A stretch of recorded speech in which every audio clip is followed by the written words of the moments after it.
પ્રાર્થના સંદેશ ન્યૂઝમાં આપનું સ્વાગત છે। નડિયાદ ખાતે ભગવાન પરશુરામ જન્મોત્સવની ઉજવણી કરાઈ।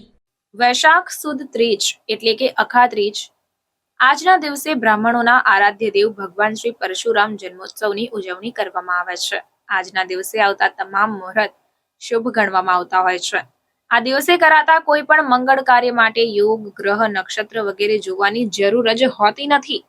અક્ષય તિથિ અર્થાત કદી ક્ષય ન થનારી તિથિ શાસ્ત્રોક્ત મુજબ આ દિવસે જો કૃતિકા નક્ષત્ર હોય તો તે વિશેષ ફળદાયી હોય છે। આ દિવસે કરાયેલા દાન, હવન, જાપ અક્ષય ફળદાયી નીવડે છે।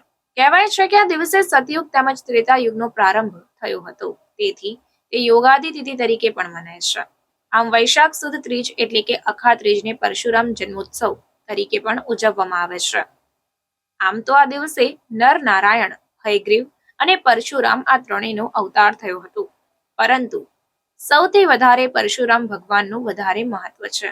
ભગવાન પરશુરામનું ચરિત્ર તપ, સંયમ, શક્તિ, પરાક્રમ, કર્તવ્ય, સેવા, પરોપકારનો આદર્શ પ્રતીક છે। અને મન તો એ પણ છે કે ભગવાન પરશુરામ મનની ગતિથી વિચરણ કરે છે। તે ચિરંજીવી એટલે કે અમર પણ તેઓને માનવામાં આવે છે। ભગવાન પરશુરામ શિવજીના પરમ ભક્ત હતા। તેમણે ભગવાન શિવજીને પ્રસન્ન કરી તેમને બે વરદાન માંગ્યા હતા। પહેલું ઈચ્છા મૃત્યુ અને બીજું પરશુ શસ્ત્ર માંગ્યું હતું। આ પરશુને કારણે તેઓ પરશુરામ કહેવાય અને તેના લીધે તેમને કદી પરાજય થયો ન હતો। પરશુરામ અત્યંત પિતૃભક્ત હતા, જેને લઈને નડિયાદ ખાતે સમગ્ર ખેડા જિલ્લાના ભૂદેવો દ્વારા ભગવાન પરશુરામ દાદાના જન્મોત્સવની ધામધૂમથી ઉજવણી માઈ મંદિર નડિયાદ ખાતે કરવામાં આવી। આ ઉજવણીમાં ખેડા જિલ્લાના આજુબાજુના ગામના ભૂદેવો આવીને પૂજા કરી મહાઆરતીનું આયોજન પણ કરાયું હતું। રિપોર્ટર પ્રતીક ભટ્ટ, પ્રાર્થના સંદેશ ન્યૂઝ, નડિયાદ। મારું નામ ધીરજભાઈ શુકલ, શ્રી સમસ્ત ગુજરાત બ્રહ્મ સમાજ રાજ્ય કક્ષા ખેડા જિલ્લા જિલ્લા પ્રમુખ।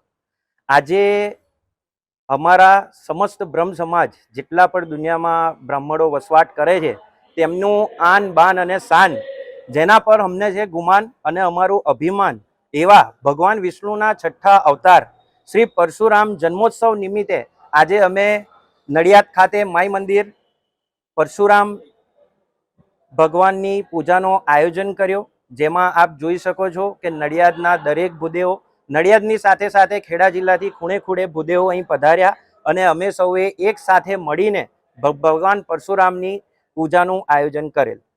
પ્રાર્થના સંદેશ ન્યૂઝની તમામ લેટેસ્ટ અપડેટ્સ માટે ચેનલને હમણાં જ લાઈક, શેર અને સબસ્ક્રાઇબ કરો।